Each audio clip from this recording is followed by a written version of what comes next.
Doubts ఉన్నాయి. అసలు ఈ హఠయోగా అనేది అసలు ఇప్పటి నుంచి స్టార్ట్ అయింది, ఏ విధంగా మళ్ళీ మార్పు చెందింది అనేది మనకి అంటే ఒక సబ్జెక్ట్ ఓరియంటెడ్లో మాట్లాడుకోవాలంటే, హఠయోగా క్రీస్తు శకము 1వ శతాబ్దం నుంచి ఆనవాళ్ళు కనిపిస్తున్నాయి. ఏంటి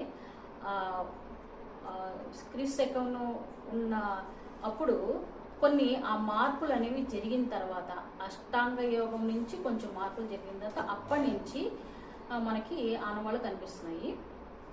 సో ఆ తర్వాత కొంచెం మార్పు చెందుతూ బుద్ధుడు బోధించిన యోగాల్లో కూడా కొన్ని మార్పులు జరిగాయి.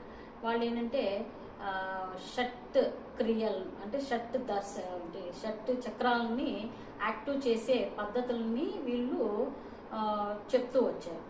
అంటే జస్ట్ కొంచెం హిస్టరీ చెప్పుకున్నాం. తర్వాత గేరండనాథుడు, ఇది 11th సెంచరీ నుంచి 12th సెంచరీ ఈ మధ్యలో గేరండనాథుడు, మత్స్యేంద్రనాథుడు నాద సాంప్రదాయం మళ్ళీ కొనసాగుతూ వచ్చిందనమాట. ఈ విధంగా కొన్ని మార్పులు జరుగుతూ ఇప్పుడు యోగా అంటే 1 లేదా 2 మాత్రమే ప్రాక్టీస్ చేస్తున్నాం. హఠయోగాలో ఇన్ని ఉన్నాయి. అసలు ఇన్ని ప్రాక్టీసెస్ మనకి ఎందుకు ఆ రోజుల్లో యోగా చేసేవారు అంటే, అసలు ఫస్ట్ యోగా స్టార్ట్ అయ్యింది మనం ప్రీవియస్ చెప్పుకున్నాం. అసలు ఎప్పటి నుంచి స్టార్ట్ అయ్యింది, దాని యొక్క క్రమం ఏంటి, ఎట్లా మార్పు చెందుతూ ఆధునిక కాలానికి వచ్చేసరికి ఎలా అయ్యింది అంతా మనం ఒక్కొక్క చిన్న ఎపిసోడ్స్గా చెప్పుకున్నాం. ఎవరైనా వినలేదు అంటే ఒకసారి వినండి. సో కంప్లీట్ హిస్టరీ అంటే కంప్లీట్ కాకపోయినా కొన్ని చిన్న బిట్స్గా కావాల్సిన ఇన్ఫర్మేషన్ దాంట్లో.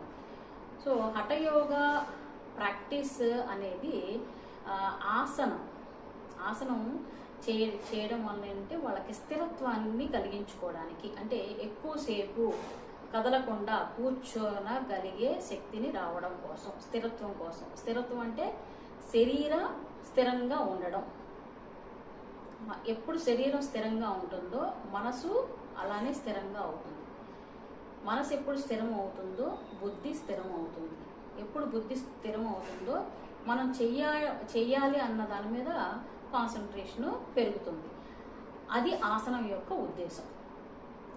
తర్వాత ఆసనాలతో పాటు వీరు కొన్ని ముద్రలను ప్రాక్టీస్ చేశారు. 10 ముద్రలు ఉంటాయి. వాళ్ళు 10 ముద్రలను